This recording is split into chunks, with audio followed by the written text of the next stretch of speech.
একাদশীর ব্রত কথা ও মাহাত্ম্য। রাধে রাধে, জয় শ্রীকৃষ্ণ। একদিন মহারাজ যুধিষ্ঠির বললেন, হে জনার্দন, আমি বহু ধর্ম ও ব্রতের কথা শুনেছি। এখন পুরুষোত্তম মাসের সর্বপাপ বিনাশিনী ও পূর্ণদায়িনী শুক্লপক্ষিয়া পদ্মিনী একাদশীর কথা আমার কাছে বর্ণনা করুন, যা শ্রবণ করলে পরম পদ প্রাপ্ত হওয়া যায়। ভগবান কৃষ্ণ বললেন, দশমীর দিন থেকেই ব্রতের শুরু হয়। কাঁসার পাত্রে ভোজন, মুসুর, ছোলা, শাক এবং অপরের অন্ন ও আমিষ দশমীর দিন বর্জন করতে হয়। পরের দিন প্রাতঃ কার্যের পর সুগন্ধি, ধূপ, দীপ, চন্দনাদি দিয়ে ভগবানের পূজা করতে হয়। রাত্রিতে জাগ্রত থেকে ভগবানের নাম গুণকীর্তন করতে হয়। এখন এই ব্রতের একটি ইতিহাস আপনার মনোরঞ্জনের জন্য বলছি। পূর্বে পুলস্ত্য মুনি দেবর্ষি নারদকে এই ইতিহাস বর্ণনা করেছিলেন। এক সময় রাজা কার্তবীর্য লঙ্কাপতি রাবণকে পরাজিত করে তার কারাগারে বন্দী করে রাখে। পুলস্ত্য মুনি রাজার কাছে রাবণের মুক্তির প্রার্থনা করেন।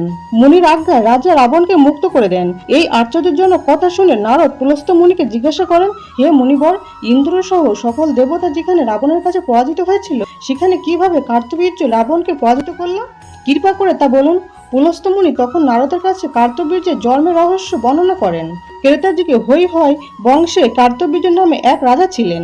মহিষ্মতিপুরে তার রাজধানী ছিল। রাজার 1000 পত্নী ছিল, কিন্তু রাজ্যভার গ্রহণের মতো কোনো পুত্র লাভ রাজার ভাগ্যে হয়নি।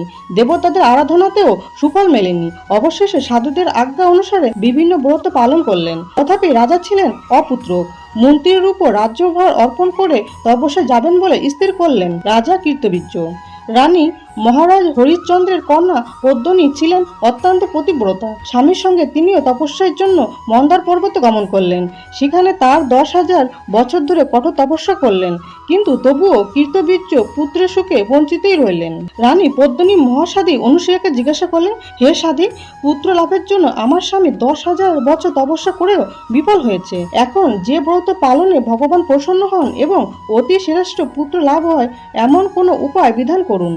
পদ্মিনীর প্রার্থনায় অনুসূয়া প্রসন্ন হয়ে বললেন, 32 মাস অন্তরে এক অধি মাস বা পুরুষোত্তম মাস আসে। এই মাসে পদ্মিনী ও পরমা 2 একাদশী। এই ব্রত পালন করলে পুত্রদাতা ভগবান শীঘ্রই প্রসন্ন হন। অনুসূয়ার নির্দেশে পদ্মিনী পরম শ্রদ্ধায় এই একাদশী ব্রত পালন করলেন। সেই ব্রত সন্তুষ্ট হয়ে স্বয়ং ভগবান গরুর বাহনে আহরণ করে পদ্মিনীর সম্মুখে উপস্থিত হলেন। ভগবান বললেন, হে ভদ্রে, আমি প্রসন্ন হয়েছি। পুরুষোত্তম মাসের সমান কোনো মাস আমার প্রিয় নয়। এই মাসে একাদশী আমার পরম প্রিয়। তুমি সেই ব্রত যথাযথভাবে পালন করেছো, তাই আমি তোমার ইচ্ছা অনুরূপ বর প্রদান করব। ভগবানের স্তব করে রানী বললেন, হে ভগবান, আমার স্বামীকে আপনি বর দান করুন।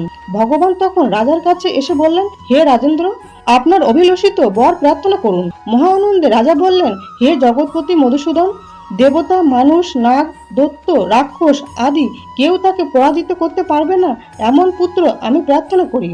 রাজার প্রার্থনা অনুসারে বর প্রদান করে ভগবান অন্তর্হিত হলেন। রাজা পত্নী সহ নগরে ফিরে এলেন। যথাসময়ে রানী পদ্মিনীর গর্ভে মহাবলশালী এক পুত্রের জন্ম হয়। মহারাজ কীর্তবীর্য পুত্রের নাম রাখেন কার্তবীর্য। ত্রিলোকে তার সমান কোনো বীর ছিল না, তাই দশানন রাবণ যুদ্ধে তার কাছে পরাজিত হয়। শ্রীকৃষ্ণ বলেন, হে মহারাজ, এই ব্রত যিনি পালন করবেন তিনি ভগবান শ্রীহরির শ্রী পাদপদ্মে অহেতুকী ভক্তি লাভ করবেন।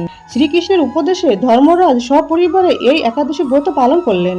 যিনি এই ব্রতের মাহাত্ম্য পাঠ ও শ্রবণ করেন তিনি বহু পুণ্য লাভ করেন। অথ পদ্মিনী একাদশীর ব্রতকথা ও মাহাত্ম্য সমাপ্ত। রাধে রাধে, জয় শ্রীকৃষ্ণ। আজকের ভিডিওটি আজ এই পর্যন্ত। সবাই খুব ভালো থাকবেন, সুস্থ থাকবেন। দেখা হচ্ছে আগামী পর্বে। জয় ভগবান কৃষ্ণ, জয় একাদশী মাতার জয়, জয় মা লক্ষ্মী। রাধে রাধে।